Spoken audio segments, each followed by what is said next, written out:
Hello everyone and welcome to Hill Street. Today's story is The Whispering by Auburn Sacred. If you end up enjoying this story, please leave a like, and if you enjoy hearing stories from me, please subscribe and become a resident of Hill Street, and let me know how I'm doing in the comments. Now, let's get to this nightmare. I was an only child just like my mother, grandmother, and great-grandfather, and a very obedient one at that. I never found it queer that I was the only kid at school without cousins or uncles or great aunts. Everything was always well in our little countryside house, which was passed down from generation to generation. My father had left well before I was born, so there was never any fights, and with no one to share my toys with, I was most of the time in a jolly mood, until night came. The absolute and engulfing darkness that came with it never terrified me much, until the day I turned 10. My mother was extra paranoid with everything that fateful day, checking the clock every minute, making me skip school, keeping me in the same room as her, keeping all the lights turned on, keeping the blinds shut at all times, all the windows and doors bolted shut. I brushed it off as her paranoia acting up again. After the birthday celebrations, my mother tucked me into bed and kissed me goodnight. Only, it wasn't a good night. I woke up in the middle of the night to a faint whispering coming from under my bed. I clutched my blanket a little tighter and tried to ignore it, but the whispering switched to my closet. Only this time, it was louder and more hurried. Then, it switched to my ears. Open your little eyes, little boy. Look at me. Look at us. Why do you keep them shut so tight? Show us your pearly eyes. Show us good, and we will be best friends.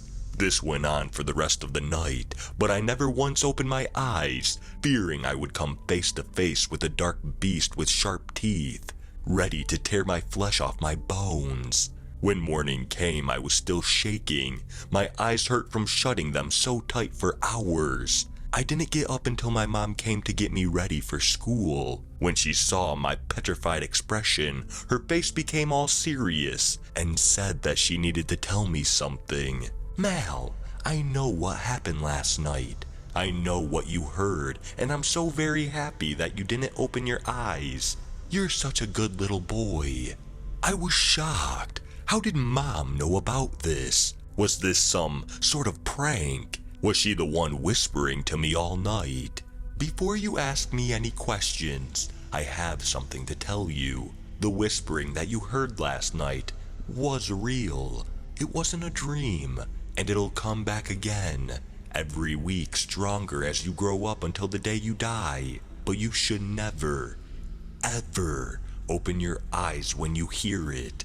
Please, for the sake of your mommy, please never open your eyes. Promise me that you'll never open your eyes. I loved my mother more than anything in the whole wide world, and so I promised her that I would never open my eyes to the whispering. But it wasn't easy.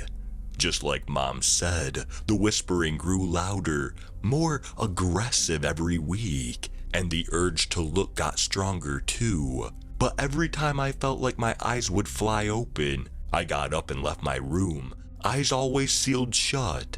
Eventually, I got used to the whispering, and it wasn't such a hassle to ignore it anymore. I got enough sleep, did well and well, moved out for college, and got married. When I asked for my mom's advice on getting married to my college girlfriend, she only had one thing to say. When I have a child, the whispering would haunt them too. I paused after hearing that. I had never questioned the whispering until that moment. What? Why? I asked her. I told you never to question it. Just know your actions will have consequences. I wish I had listened to her. I wish I could go back in time and shake my past left into reasoning, but I didn't, and I can't. Or, at least I wish I had told my wife about it.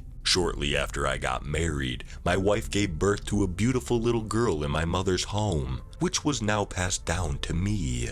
We named her Marjorie after my wife's late mother. Marjorie was rebellious right from the start, causing trouble at school and at home, but I loved her. I loved her so much. The whispering started for her right on the day she turned 10, and I warned her. I warned her so much to never open her eyes, to never look at it.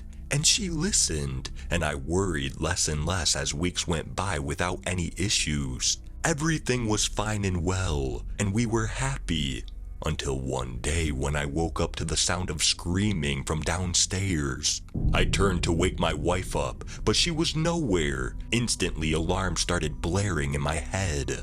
I went downstairs to see my wife hunched over the kitchen bin, her back to me, retching loudly, and Marjorie sitting at the kitchen island, facing the other side.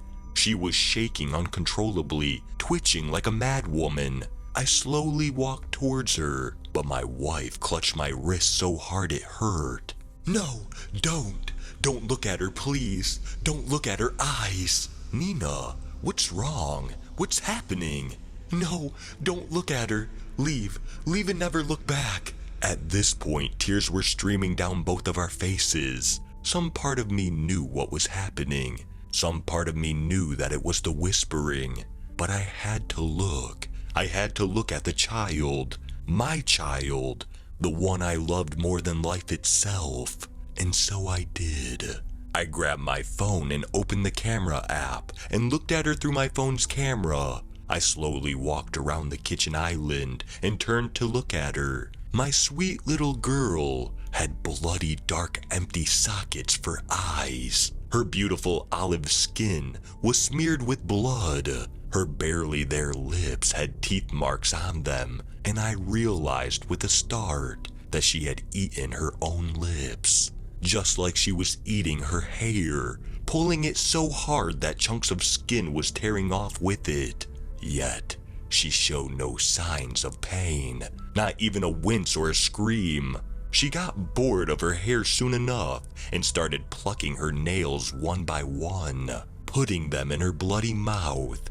Every time she opened her mouth, I saw a stump that was once her tongue. She had eaten her own tongue. After her nails, she proceeded to chew on her fingers until there was nothing but bits of flesh and blood dangling off of bones. I tried so hard to stop her, but I was frozen in place. I couldn't move, no matter how hard I tried. I just couldn't move. I had to watch as my baby tore open her stomach with her finger bones and drank her stomach fluids, acid burning whatever remained of her lips and mouth. I had to watch as she pulled out her intestines, still full of partially digested food, and eat it.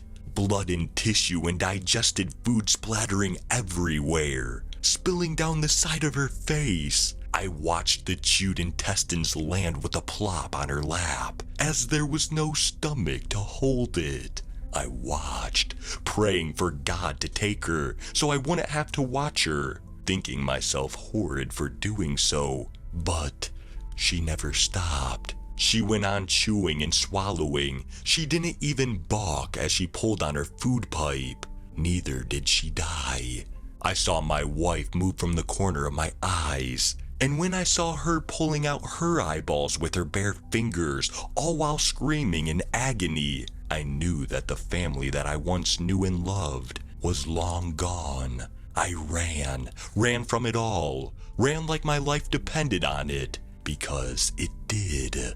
I ran until I reached my mom's apartment. When she saw the look on my face, she knew, like she did all those years ago, that it was the whispering. She grabbed her coat, her keys, and a can of gasoline and matches, and drove us to my house. She doused the little house in as much gasoline as she could, entering the house with her eyes closed, and lit it on fire. And I screamed. I screamed as loud as I could. I tried to run into the house, but my mom held tight.